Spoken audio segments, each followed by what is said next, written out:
All right, what's going on, everyone? So today we're going to take a look at some updates related to the ongoing war in Ukraine. There are going to be chapters in the description below if you want to bounce around from one subject to another. We're going to start with a look at some updates on the battlefield, how the lines have shifted over the course of the last couple of weeks and or months.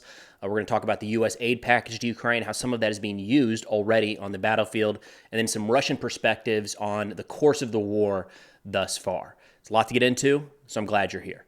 Now, starting with the map update using Deep State Map.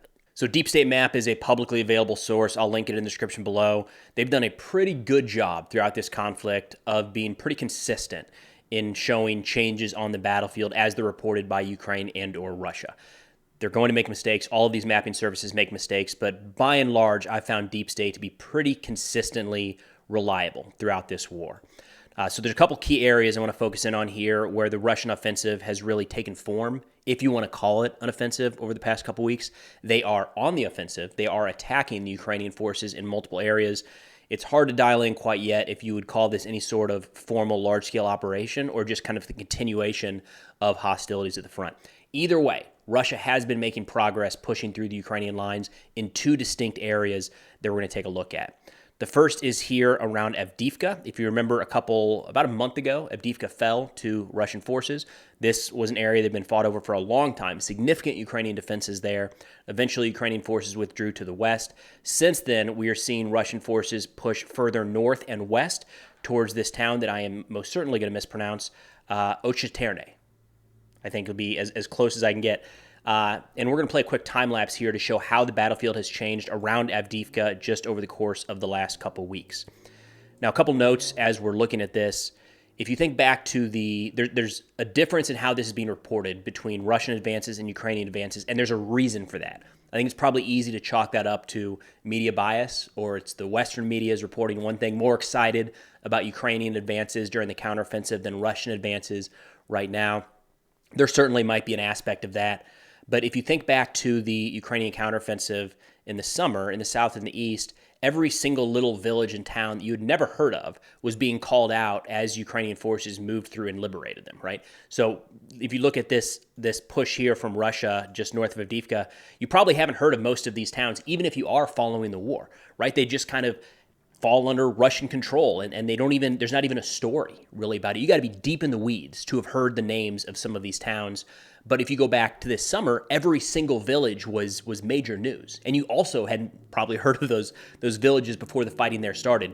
The reason for this is just the nature of what these two armies are trying to accomplish on the battlefield, right? So for Russia, taking one or two little Ukrainian towns doesn't really change the nature of the war at all.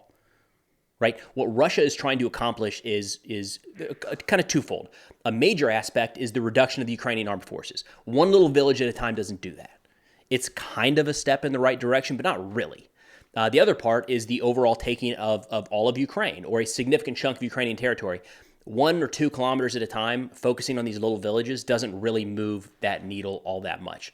So you're not seeing a big focus from Russia on taking the little villages. You're seeing more of a focus, and we'll get into this here in a minute, from Russia on what this could mean big picture.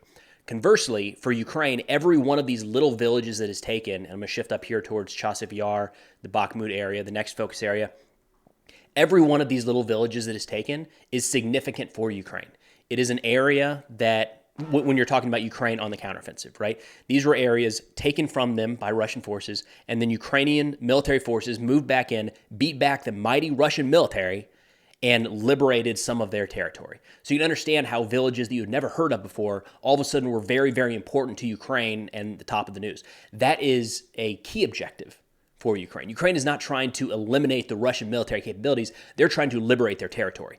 So again, when you're watching these offensive operations kind of play out, there's going to be a difference in how they're reported just based off the nature of what these two militaries are trying to accomplish. Not as much movement here west of Bakhmut toward Chasiv. However, this is another significant area. It looks like, and we'll get into some Russian reporting here in a second, that there's been pretty significant Russian movement towards the southern portion of Chasiv. Arguably, this entire wood line here has been taken by Russian forces, and they might have already started to breach across this canal. It does not sound like they have a bridgehead on the western side. And we are going to get into what this means, big picture, here in just a minute. But a little zoomed out view of this area between Bakhmut and Avdiivka, where we're starting to see Russian forces push and kind of create a little bit of a salient in this general area. All right, so looking at all that from the Ukrainian point of view, there's a really solid source on Twitter and Substack. Tetragami, a former Ukrainian reserve officer, generally has really good insights. And one of the things that's been notable about his coverage is he's not all sunshine and roses. When something is not going well, he's quick to point it out, which is not, it adds to his credibility, I guess I would say. He put out a Twitter thread here talking about some of these recent Russian advances, and then I'm going to shift over to the Russian perspective of how they say this is playing out. So Tetragami says the frontline situation remains complex, but efforts are underway to stabilize it. The arrival of Western ammunition is expected to improve the situation. While Russian forces are making gains, there is no sign of a frontline collapse. That last piece is important because the major change here, if you look at, it's just been relatively small gains, a couple kilometers here and there, and it's easy to look at that and zoom back out to all of Ukraine and say, Russia is moving so slow. I saw a stat recently that at this pace, if they keep up this pace over the last couple weeks, it's going to take Russia over 1,000 years to conquer all of Ukraine. That's not really what would be expected here, right? It's not that Russia is going to make a kilometer gain at one portion of the front every couple days for the duration of this war. It's that at some point, Ukraine has to be concerned about the possibility that their lines break and the Russian forces are able to move much more than 1 kilometer at a time. And according to Tetragami, that is not a major concern right now in some of these areas in eastern Ukraine. He says these tactical gains may appear minor, but accumulation can lead to operational success. The goal is to form a multi-echelon double pincer move. The smaller pincer aims to isolate forces south of Bakhmut, while the larger pincer seeks to encircle the entire grouping of forces. You can see how this could be playing out on a map, and you have to be concerned about it. If you're Ukraine, you have to keep an eye on that. The other side of this is we've seen this play out a couple times so far in this war already, where Russia appears to be putting something like this together, and it kind of deteriorates over time. It ends up being too much coordination, too many kind of diverted resources in multiple areas of the front, and it kind of grinds down to, Bakhmut is an example. All of a sudden, it's just a grinding fight, block by block, charging straight ahead kind of thing. So, this multi-echelon double pincer move is a concerning element for Ukraine. Have to focus on that, have to avoid that at all costs. But I wouldn't, just based off what we see on the map, assume that that is the logical next step for Russian forces today. Now, shifting over to the Russian assessment of how things are going on the battlefield, we're looking at a Telegram account here called Two Majors, who says the Russian army along the entire front retains the initiative due to the decrease in the personnel potential of the armed forces of Ukraine in exhausting battles and the protracted allocation of a package of American military technical assistance. As of the time of the preparation of this report, our military pilots from some directions report that the enemy does not have anti-aircraft guided missiles, which predictably will be resupplied at the expense of NATO in the coming days. The solution to the logistics task of the Ukraine armed forces to deliver aid from Poland and Germany has already begun. So it's possible that some of these munitions have already made their way to the front, and we'll get into the aid package here later in the video. But you're seeing this across Russian social media channels, where they're saying, hey, we have a major advantage right now because Ukraine is significantly depleted, somewhat on the manpower front, but significantly on the equipment and ammunition front. And he's calling out there's pilots flying across portions of the front, and they're not even receiving guided anti-aircraft missiles being fired at them at all. That's notable. He continues by saying a new element is regular strikes on Crimea from the Kherson region with ATACMS missiles with a range of 300 kilometers and cluster warheads on airfields and air defense systems. The armed forces of Ukraine are able to launch at least 15 missiles at a time, which indicates that it retains MLRS installations of the HIMARS or M270 type. There's another another video came out earlier today. I'm waiting for some confirmation there. It might be a HIMARS system that was struck, might have been destroyed and or damaged, but by and large, we haven't seen a lot of HIMARS or M270s destroyed at this point, so it shouldn't be all that surprising that Ukraine maintains the ability to fire off 15 of these ATACMS at a time. Now, the ATACMS can be fired one at a time from the HIMARS, or an M270 can carry two of them. They're not going to fire them two at the same time, but shortly after the first launch, the second one can launch. So to get 15 in the air in a short period of time, 15 HIMARS potentially, or 7 MLRSs, 7 M270s, and 1 HIMARS. So it's not that many pieces of equipment to get those munitions off. I don't believe those munitions, and we're going to get into more of these strikes here in a second, are coming from this most recent batch of U.S. military aid. It's most likely that Ukraine is tapping into some of those missiles as they expect more munitions to flow in here shortly. Continuing on with two majors. They say the new direction of advance of the Russian army is west of Avdiivka, what we were just showing on the map a moment ago. In heavy, bloody battles, a number of settlements were captured. The breakthrough of the enemy's defense by 5 kilometers. At the same time, we are not yet talking about a strategic offensive with deep breakthroughs of the front. Such maneuvers are extremely difficult due to the changed nature of the war. So again, kind of settling expectations, if you will. We're now hearing from Ukraine and Russian sources that there's no likelihood of a significant breakthrough in the lines. And what we're seeing right now tends to be more on the tactical side rather than some large-scale strategic offensive. Again, that's coming from both Russian and Ukrainian sources related to the situation on the battlefield. He says, in the direction of Chasiv, the Russian armed forces broke through to the eastern outskirts using aviation close to the front under the cover of massive artillery fire, but it is extremely difficult to develop success in the condition of the daily use of hundreds of FPV drones by the Ukrainian forces. Therefore, the real grinding of Ukrainian reserves begins. Thrown under numerous Russian fabs, large 500,000, 2,000-pound bombs, our aviators report the arrival of new missiles from the Russian military industry, which is working, unlike the Ukrainian one.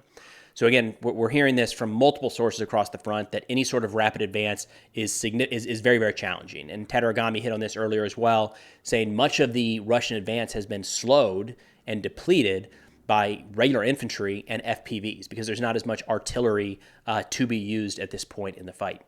And an interesting piece here, kind of wrapping up from two majors. He says May to June is expected to bring an intensification of hostilities at the front. After the inauguration and the appointment of seats in the government, the presidential election period will end and significant decisions are possible. That's the Russian presidential period. Many call the Kharkov and Sumy directions the most likely attack directions for the Russian armed forces, but how to hide an armada of personnel and equipment from satellites and enemy agents remains a mystery. That has been a mystery from the opening days of the war. How do you get a large grouping of personnel, especially now, because there's so many satellites over Ukraine watching for this kind of thing, so many ISR platforms from not just from Ukraine, but from NATO watching to see where Russia is consolidating forces. It'd be very, very hard for Russia to mass a significant element for some sort of major breakthrough, as they say in the Kharkov or Sumy directions, but it's still in the conversation on the Russian side, notably there. Now, shifting over to the aid packages that have somewhat started to arrive inside of Ukraine, there's two packages I want to talk about here. This all kind of falls on the heels of the major U.S. $95 billion foreign aid package passed a couple weeks ago. So the first of these two shipments head over to Ukraine is valued in $1 billion. So it's not $1 billion in cash. It's $1 billion valued in military equipment. This was announced on April 24th from the presidential drawdown, which means that this is coming from existing U.S. military stocks. These weapons and this ammunition already exists. It is being sent over to Ukraine, and the value of what is being sent over there is around $1 billion. Included in this package, man-pads, man-portable air defense systems, HIMARS rockets, artillery ammunition of multiple calibers, Bradley fighting vehicles, MRAPs, so up-armored vehicles, Humvees as well, tow missiles, javelins, AT-4s, and then quite a bit more. Small arms ammunition, claymores, grenades, night vision devices, things like that. That first package, announced April 24th, that stuff might already be in Ukraine. So those are existing U.S. stockpiles, some of which is forward staged because of this war in places like Germany, Poland, and elsewhere. So it's entirely possible that from the time that was announced on April 24th to today, May 2nd, that equipment very well might be in use in this war. The second piece here announced was through the Ukraine Security Assistance Initiative. This was $6 billion in valuation announced on April 26th. This, I believe, is coming from that $95 billion that just passed through Congress, whereas that first announcement was not necessarily tied directly to that 95 number. So the Ukraine Security Assistance Initiative means that all of these weapons and these platforms we're going to talk about here in a second are being procured from U.S. defense contractors and then sent to Ukraine. So the U.S. government is going to private contractors to purchase these weapons and munitions, and then they send them over to the Ukrainian armed forces. The total value of this package is around $6 billion. Because the U.S. is going through the process of ordering this and then sending it, obviously it could take a little bit longer than stuff we already have sitting in stockpiles.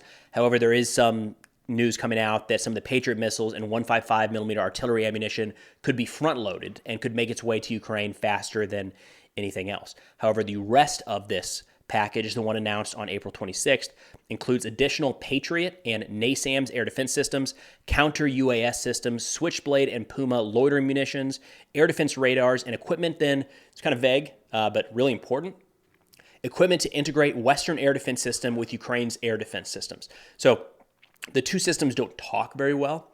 You know, the U.S. Patriot, let's say, and the Ukrainian S-300, they're very different systems in a lot of different ways.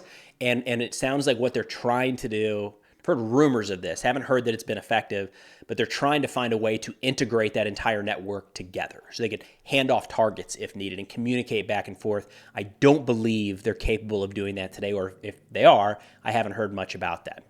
And then in line with these announcements of additional U.S. aid coming, it looks like Ukraine tapped into a stash of ATACMS, the Army Tactical Missile System, and started firing more of these at targets in Crimea over the course of the last couple weeks.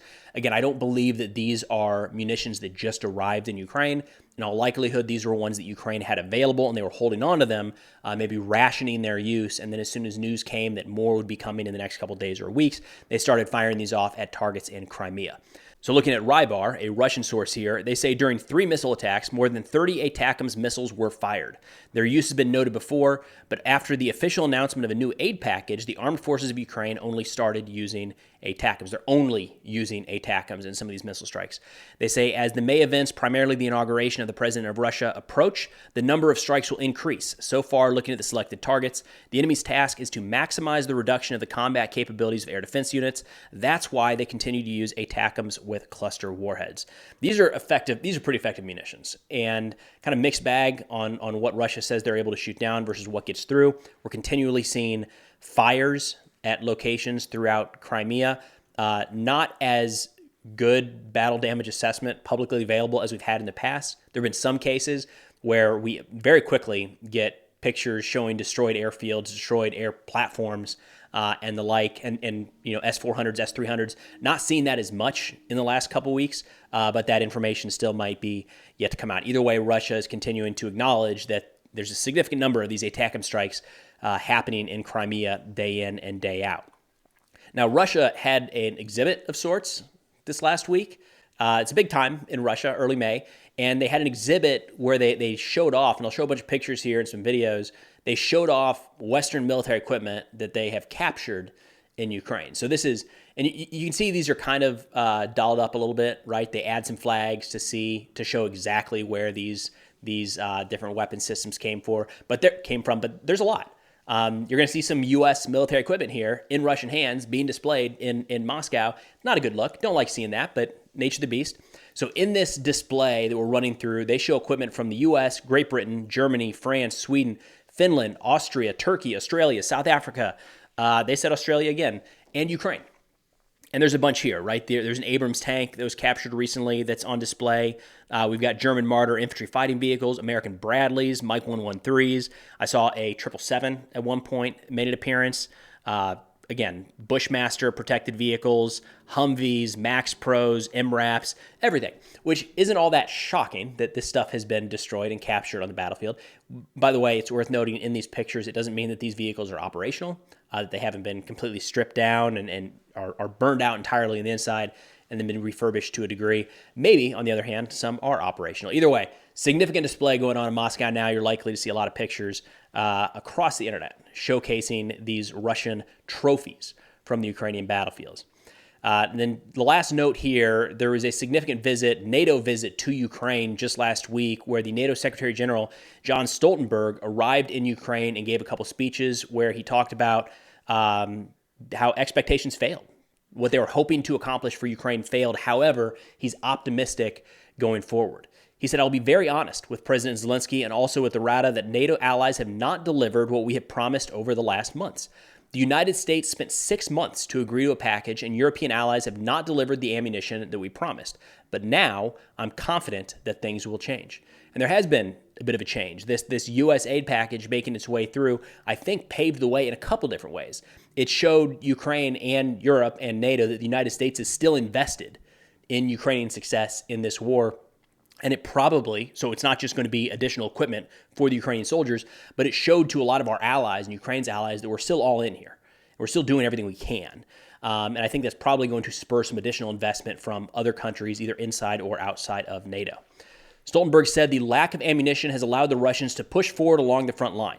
The lack of air defense has made it possible for more Russian missiles to hit their targets, and the lack of deep strike capabilities has made it possible for Russians to concentrate more forces. That was a significant change in the last few months, really, especially around Avdiivka. We are starting to see, as mentioned earlier in this video, we are starting to see more of these Ukrainian deep strikes into Russian territory. So that is starting to change a little bit. He said it's not too late for Ukraine to prevail, but that's why it's so urgent that NATO allies now actually do what we had promised, and that we turn those commitments into real deliveries of weapons and ammunition, and I'm confident that will now happen. I think there's a reason for his confidence. Again, this isn't confidence on the exactly what the outcome of the war is going to be or how long or short it's going to take to get there, but confidence that NATO is continuing to provide additional assistance to Ukraine. And there was we'll call it a speed bump, whatever you want to call it, from the last few months that it took the United States to get this package together over to Ukraine. Now that we've passed that, Ukraine has a decent runway here to continue their fight with Russia. But that's all I got for now. Of course, if interested in this or other national security subjects, be sure to check out our Substack, which is linked in the description below. Cover a variety of subjects there. Just this week, talking about Starlink, what that means on the battlefield, Nigeria's deteriorating security situation, state-sponsored assassinations abroad, and quite a bit more. All of those articles are free and linked below if interested. But thanks for watching, and I'll see y'all next time.